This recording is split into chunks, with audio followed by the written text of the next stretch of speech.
Hello, hosts and travelers. Welcome to the podcast Hosting Your Home. Each week, around the world, millions of guests stay in other people's homes using the Airbnb platform. Debi Herder looks for stories that come from these connections. Listen in as we hear stories that teach us the human side of hosting your home.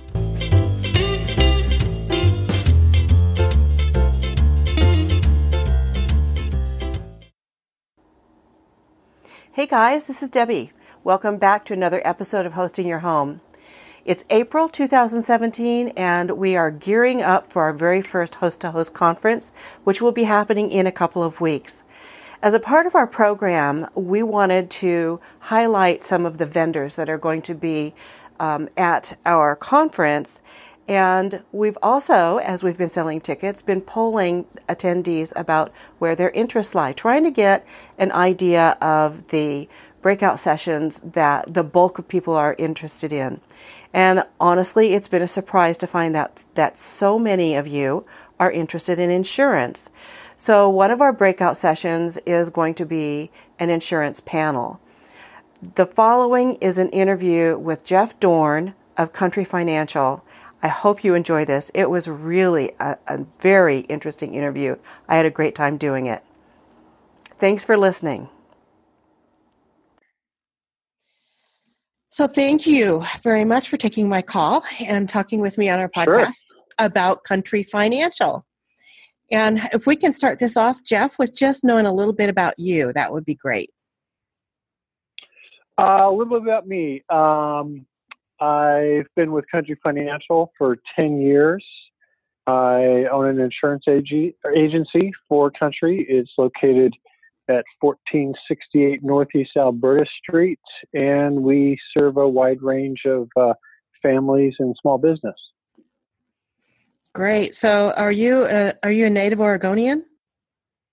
I'm not. I'm actually born and raised in Pasadena, California. Spent a number of years in California, Southeast Asia, and a little bit on the East Coast. Well, great.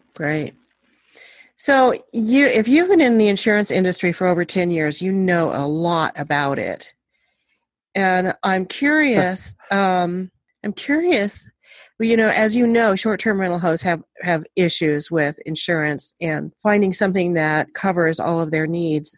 And I'm wondering if you can tell me how Country Financial can benefit the host, owner, manager, etc.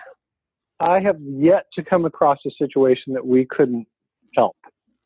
I think that gets to a part of it is that we've had a long time of having what in the day was called a roomer and boarder option on a home policy, where if you rented out a room to somebody, we could charge the appropriate premium for that risk and give you the coverage you needed. So so in one situation, we've adapted that coverage to be used for Airbnb. We've also always allowed Airbnb style or frequent rental style use of a rental dwelling to work. So that's no problem. So if you have a second home or you have an ADU in your backyard or some finished garage or something you rent out, we've always had coverage for that as well. So I've never run across a situation that we couldn't accommodate with Airbnb, and the company's positioned and excited to offer that type of coverage. Well, that's pretty incredible. There's a lot of insurances that won't touch us, especially those of us who share our living spaces with our guests. And you're telling me that Country Financial will do that. Yep. We've been doing that for far longer than I've been here, again, under that roomer and boarder endorsement, which is not a very current name, but the idea has been the same, that people, and I think it gets back to our farm roots. The company was started by a bunch of farmers on the plains of Illinois, 85 plus years ago. And when we came into Oregon, about 40 years ago or so, we've been the largest insurer of farms in Oregon. We've been a sponsor of the Portland Farmers Market. Actually, we're doing a project with them next month for the canvas bags here in the office. But I think because farms had always had farm hands and seasonal labor, it was never a shock to us to have that on a home policy or farm policy. So we have a lot of experience with it. So now it's just kind of a different version of that same story. So I think in general, insurance companies are risk averse, is kind of ironic as that sounds, but in a situation where they know the risk and they can charge the appropriate premium for the risk, they'll take it on. And so because we have that experience, it's not a challenge for us. What does your company look for in setting a price and saying what they will cover and what they won't cover? What do they look for? I think they look for things they can understand. They don't want to insure something they can't get their head around. I mean, there's certain things we won't insure, but we do insure the Airbnb market. I mean, for example, we won't insure a nursing home because the proportion of risk is so high. It's just not our niche. We can't be the best in that niche, so we don't want to be in that niche. But in something like Airbnb, we can, again, because we have that history, we can be successful there. So then if I can just dial it down a little bit farther, when you're looking at creating a rate for someone, would that, first of all, do you require that the whole house, the entire property be covered? And then would the premium be more if you had 2 rooms in your home? In Portland, we're allowed to have 2 bedrooms in our primary residence. Would the coverage be different if you had 2 rooms versus 1 room for rent? So the answer to the first question is yes. We don't have any kind of auxiliary coverage that we can offer someone whose primary residence is insured with a different carrier.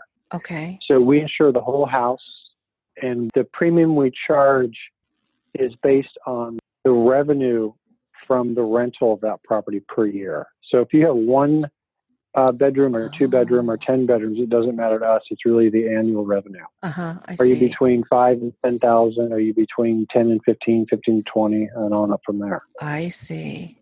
So that's how they come up with the rate. What if you have a swimming pool or a hot tub? It's not a problem.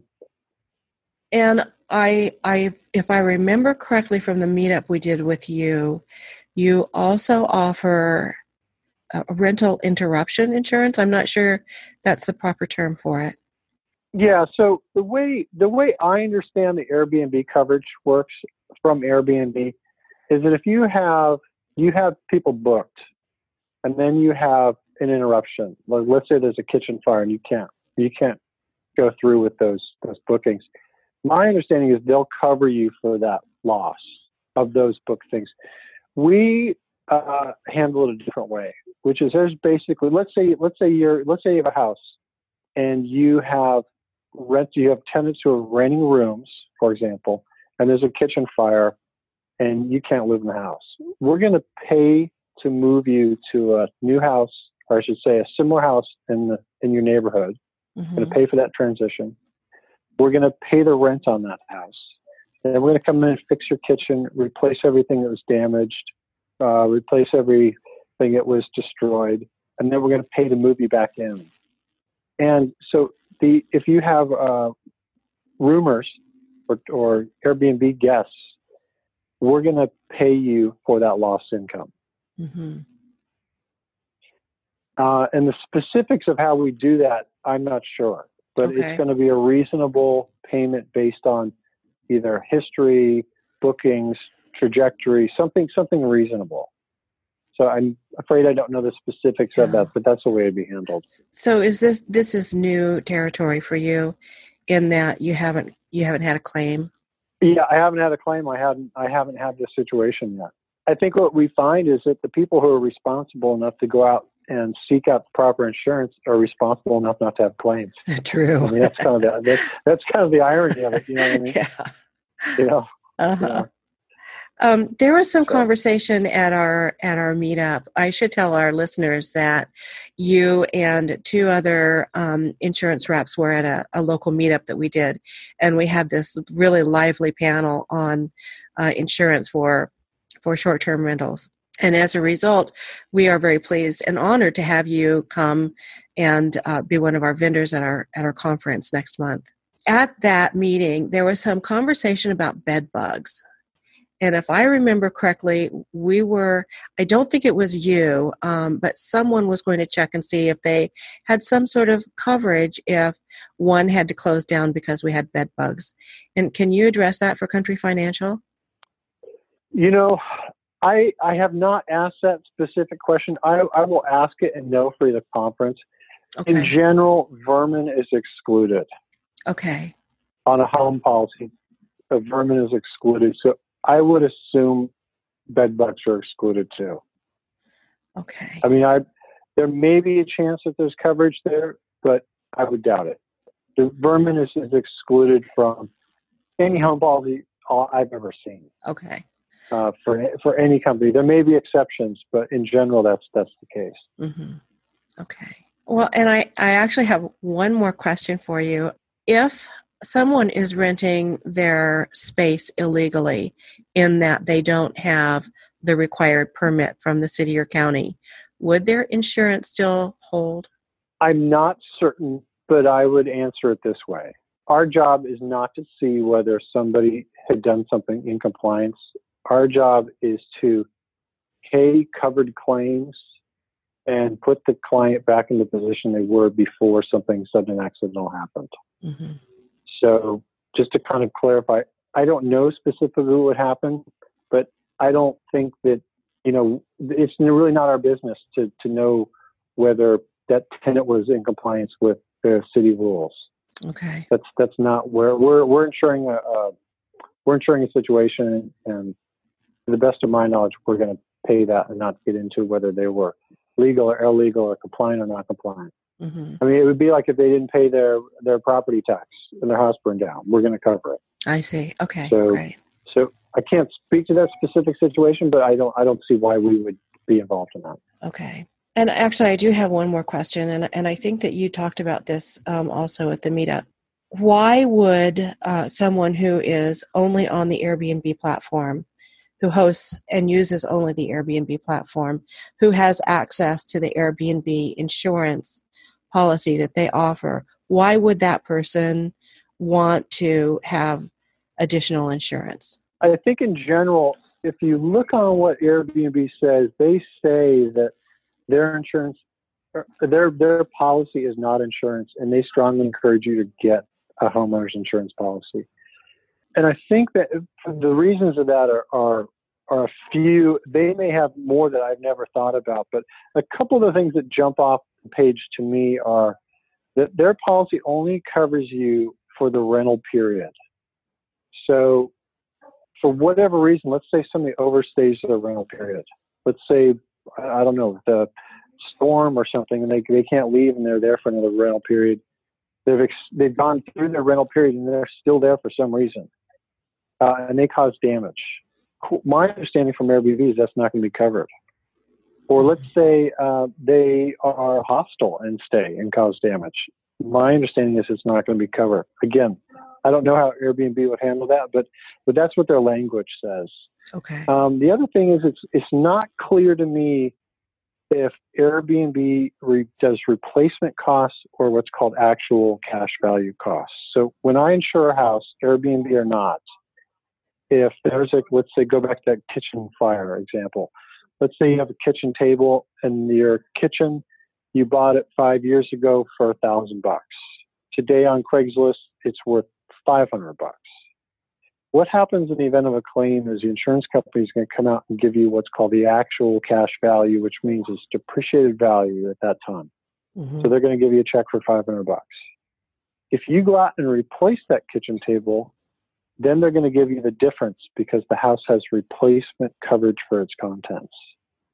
I'm not sure whether Airbnb has replacement coverage or actual cash value. In my reading of their contract, I can't tell. It's ambiguous to me. So, and things else I read on the internet, it seems like the ambiguity is consistent among a lot of people. So, so if there's a loss, let's say your guest burns down your house, I'm not sure how that's going to be handled if Airbnb is your sole recourse for that. Mm-hmm. I don't know how that's going to be handled. So that would be kind of some initial reasons what are the coverage duration, and then what is actually covered. Mm-hmm. And the third thing would be they advise you to get your own insurance for it. Plus, I think the fourth thing is if you have insurance through a company that does not want that exposure and you have it, they're going to deny you. They're going to say, you had a guest here. He was not disclosed. We don't allow this kind of thing on our policy. You did it anyways. We're going to deny you. You're going to be denied by a carrier, and you have to disclose that to every other carrier you try and find to replace your insurance. And you're either going to be surcharged or you're going to be denied again. Mm-hmm. So in my mind, it's just do business properly and avoid easy errors, I guess is the way I'd look at it. Okay, thank you. Another question comes to mind. How expensive is this insurance? If I'm going to insure my whole house with you, is it significantly more to have the short-term rental insurance tacked onto that, or is it comparatively? It's comparatively comfortable. Do you? Yeah, I mean, I would say in general, it's a couple $100 to a few $100, depending on what the exposure is. So you got your regular house policy. We're extremely competitive on houses in general. And then when you add your Airbnb insurance on there, it's a couple $100, maybe a few $100. I mean, it's not expensive, especially compared to what some people are making on Airbnb. Mm-hmm. In my mind, it's not going to move the needle as far as cost goes. Mm-hmm. Okay, thank you. Now, is there anything else you want our guests to know? I think that I think there's probably some people who are kind of operating in a gray area who don't need to be. And I think they should have a conversation with their insurance agent and make sure that they're covered in the event that there's a loss.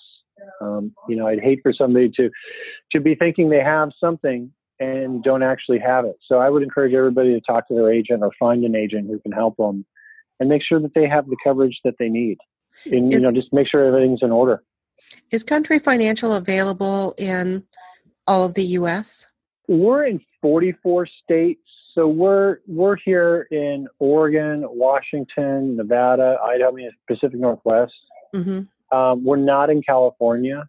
I'm thinking about our listeners who are outside of our geographic area. What would be the best way for them to find an insurance that could cover them? I'd probably call my state insurance commissioner, see if Country's in your state, countryfinancial.com, and put in your zip code and see if there's someone there. Geoff, thank you so much. This is great. I actually wanted to add one thing. Okay. And one thing I've noticed is that a lot of people, because of either what they've read on the internet or heard, they think they need a commercial policy. True. And so I've had many conversations with people who really, I have to combat this free-form knowledge that they don't actually need a commercial policy with us, in our case, to have this kind of coverage. So I assume that we're not the only one who offers this Airbnb coverage on a personal lines policy.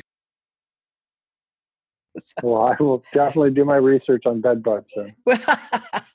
Well, thank you so much. I really appreciate it. I'm looking forward to seeing you again.